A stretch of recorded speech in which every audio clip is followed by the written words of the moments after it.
mundo está à beira da autodestruição.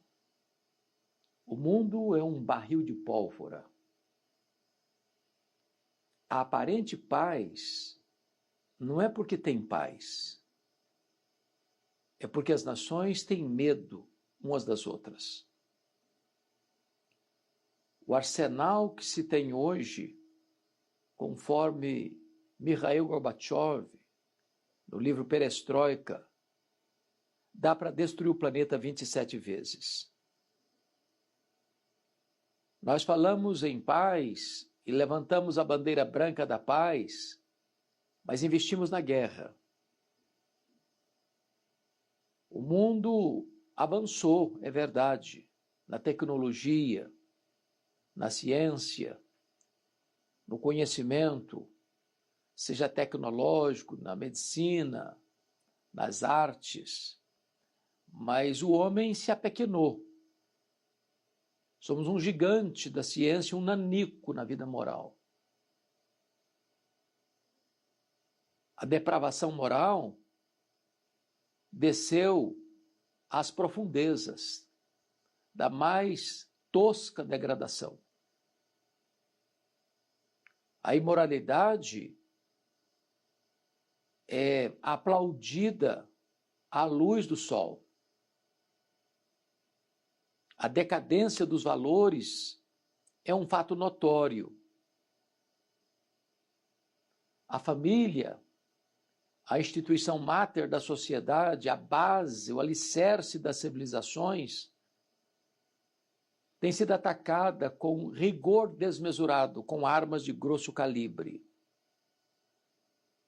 A grande mídia, a imprensa, as mídias sociais despejam toneladas de sujidades na mente das pessoas todos os dias. Nós estamos retornando à degradação do antigo Império Romano, que só caiu na mão dos bárbaros porque já estava podre por dentro. Laboramos contra nós mesmos. Criamos leis para nos destruir. Estamos vivendo o avesso da sanidade e da moralidade. O mundo está à beira da destruição. Em todos os níveis, em todos os sentidos. As guerras estão postas na mesa e talvez, desde a Segunda Guerra Mundial, nós nunca estivemos num ambiente tão estressado e inseguro como o que estamos vivendo hoje. E eu queria, então, à luz de Oséias capítulo 4, perceber que as sementes dessa autodestruição sempre existiram no coração do homem. E este profeta, que vaticinou 700 anos antes de Cristo, já fazia um diagnóstico claro, eloquente do seu povo, da sua nação, que reverbera para fora das fronteiras do seu país e retratam com diáfana clareza o que está acontecendo hoje. Se você tiver acesso a uma Bíblia, tome esta Bíblia em suas mãos e acompanhe comigo o raciocínio do profeta. Ele está profetizando no período áureo de Israel.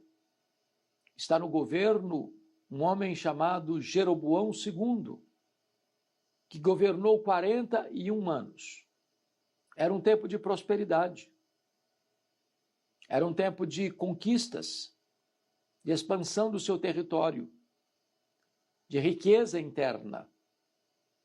Mas, ao mesmo tempo, a sociedade estava corrompida ao extremo, chafurdada na lama da depravação. O que prevalecia à luz do sol eram os crimes mais horrendos, com a conivência das cortes, com o incentivo dos poderosos, para oprimir os fracos, para favorecer os ricos, para proteger os criminosos. E Oséias vai se dirigir ao seu povo nas seguintes palavras: ouvi a palavra do Senhor, vós filhos de Israel, porque o Senhor tem uma contenda com os habitantes da terra. Note que Deus não é um ser amorfo ou amoral. O mundo vai se adequando, se adaptando aos esquemas. O fraco não tem vez, não tem voz. Os grandes oprimem os fracos, sem que eles possam reagir. Porém, Deus está vendo tudo. E agora vai mostrar o seu desgosto com estas práticas injustas e opressivas.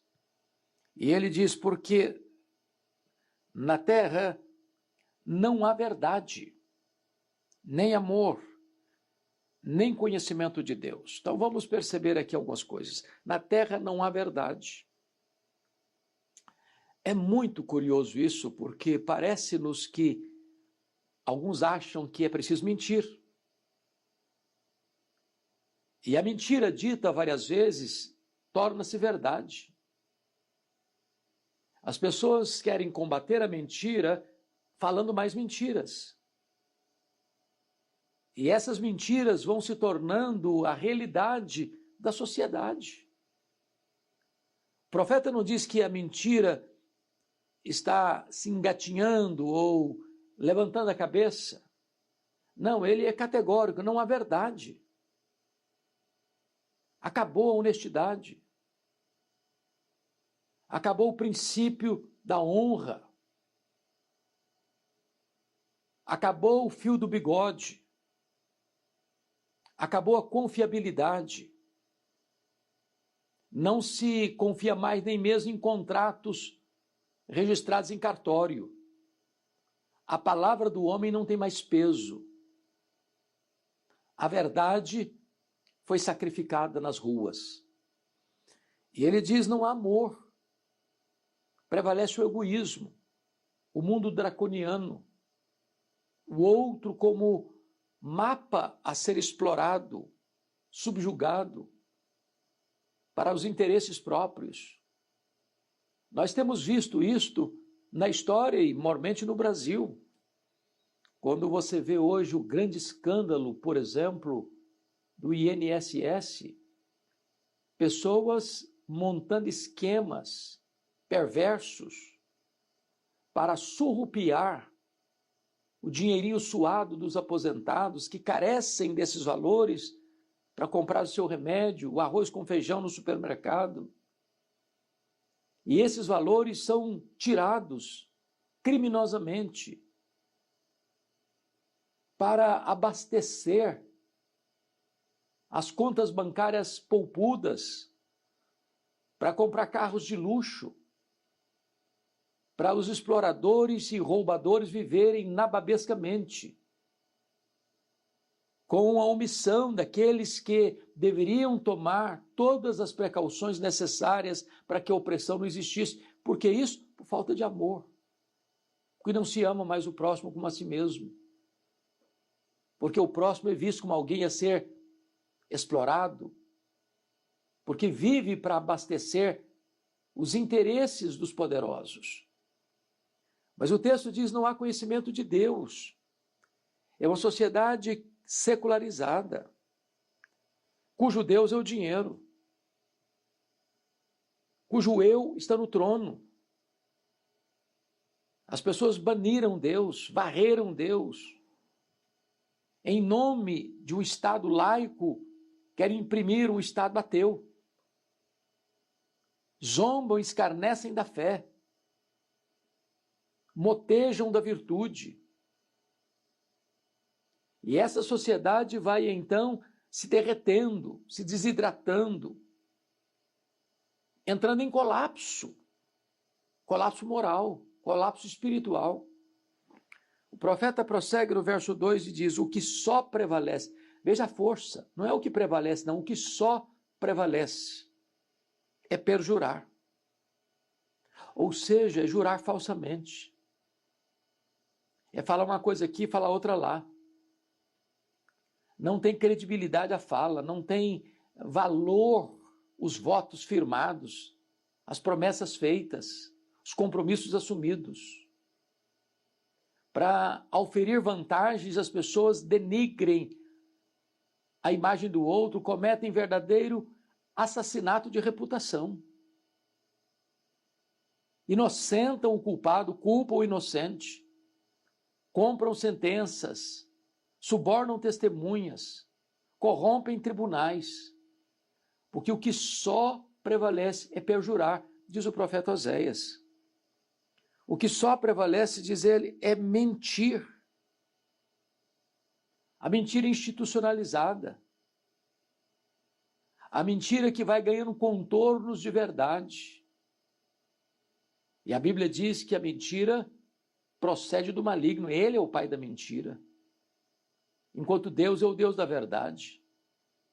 Enquanto Deus valoriza a verdade, honra a verdade, promove a verdade, requer a verdade, o diabo promove a mentira, o engano, a farsa, o engodo. O profeta diz: o que só prevalece é matar. Vivemos numa sociedade truculenta, onde se derrama sangue, onde se assalta, sequestra e mata uma pessoa por banalidades, por um telefone celular usado, por um par de tênis. A vida perdeu o valor, a dignidade. Os criminosos não ficam na prisão. A falta de justiça promove o crime, incentiva o crime. Os poderosos, mesmo apanhados no flagrante do seu erro, não ficam presos. Porque a justiça tem 2 pesos e 2 medidas. O que prevalece, diz o texto, é matar. Mas o texto prossegue e diz: o que prevalece é furtar.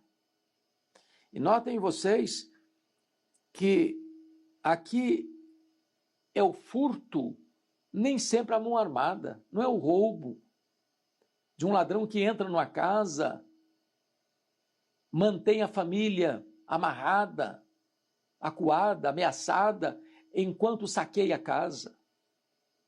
Mas são os roubos de colarinho branco, são os roubos da corrupção. O Brasil tem assistido, estarrecido, esses escândalos, Mensalão, Petrolão. Agora, o crime aí do roubo, do sequestro dos bens dos velhinhos aposentados, as instituições sendo dilapidadas, políticos que se elegem, com raras exceções, é bem verdade, mas com o propósito de se enriquecerem com emendas parlamentares, ganhando propinas, exigindo propinas. Parece-nos que a cultura brasileira está se inclinando para isso. Se diz por aí, se escuta por aí, que não se fecha um contrato de uma obra pública sem propina. Então o profeta já estava denunciando lá no seu tempo, há 2.700 anos, que o que só prevalecia era furtar. E furtar não é apenas ir no supermercado e pegar uma coisa escondida, isso é furtar.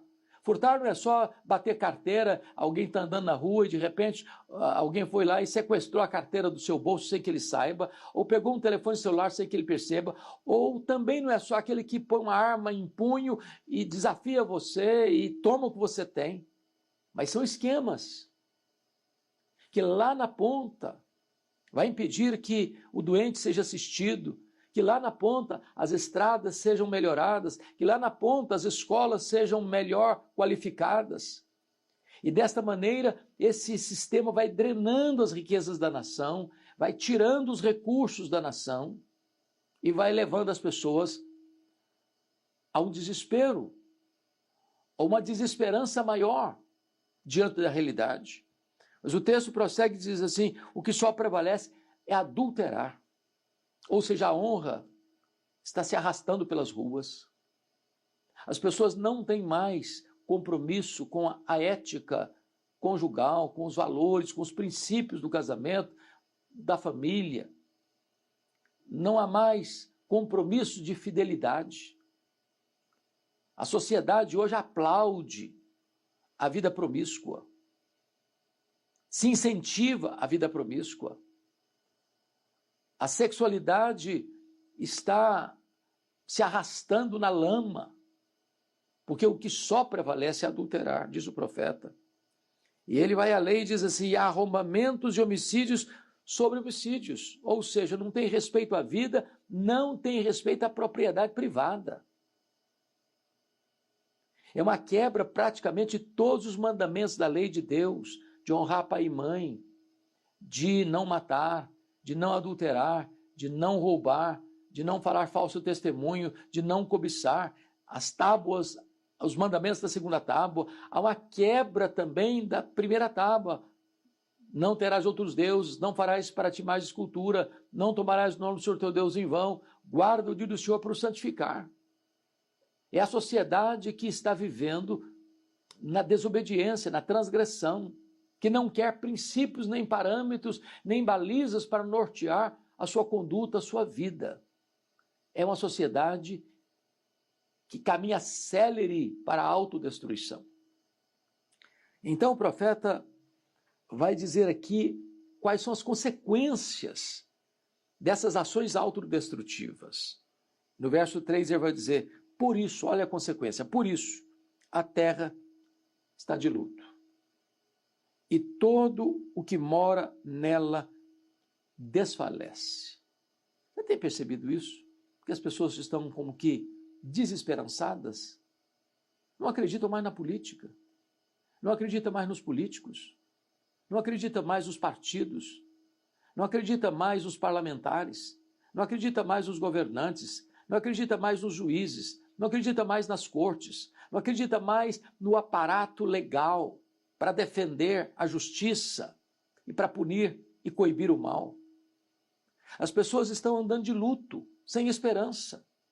E o texto vai nos dizer que o resultado disso é uma população desfalecida, com a esperança morta, com o coração desmaiado, diante dessa triste e dolorosa realidade.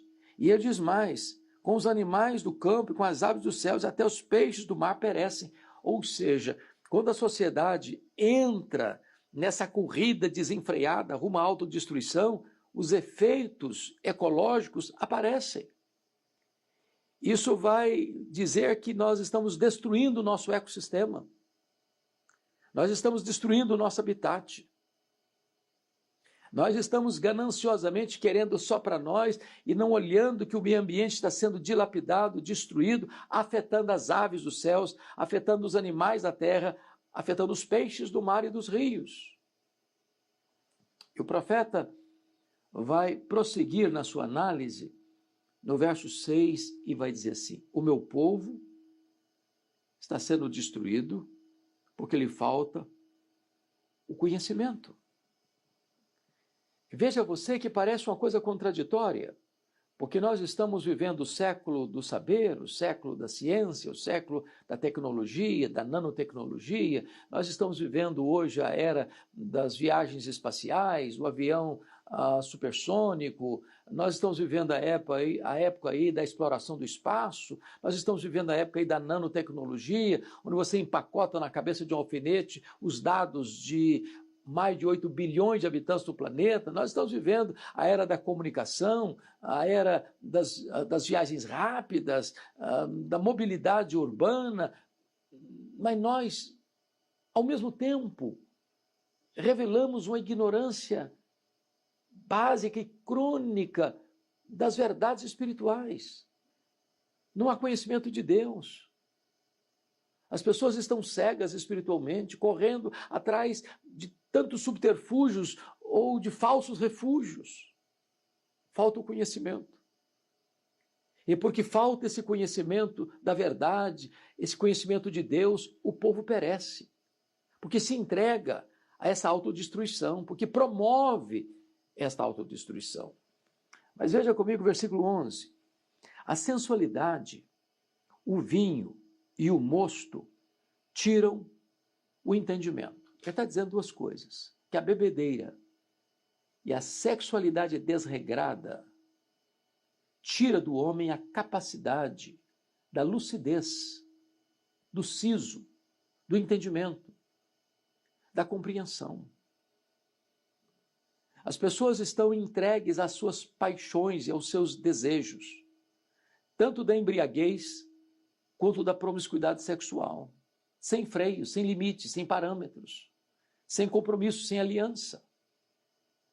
E as pessoas vão se autodestruindo.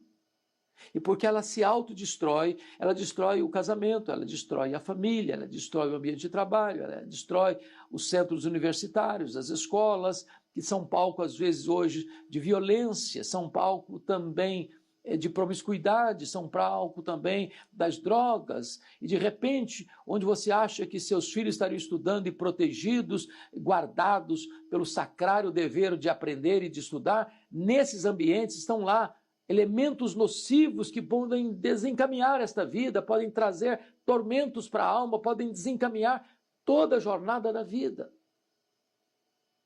Porque falta o conhecimento. Mas o versículo 12 diz assim: o meu povo consulta o seu pedaço de madeira e a sua vara lhe dá a resposta, porque o espírito de prostituição os enganou, eles prostituindo-se abandonaram o seu Deus. Agora veja você que, desprezando o conhecimento de Deus, as pessoas se prostram diante de ídolos que elas mesmas fabricam para si, como um pedaço de madeira, uma vara. Ela se prostra diante daquilo que ela fez, que ela fabricou, e diz: você é o meu Deus. E então Deus permite que estas pessoas tenham experiências místicas com a sua idolatria, dando a elas um espírito de prostituição para que elas sejam, então, enganadas. Se é isso que você quer, então experimente isso. É isso que você quer, é isso que você deseja, é isso que você busca, então viva isso. E as pessoas são enganadas, ludibriadas.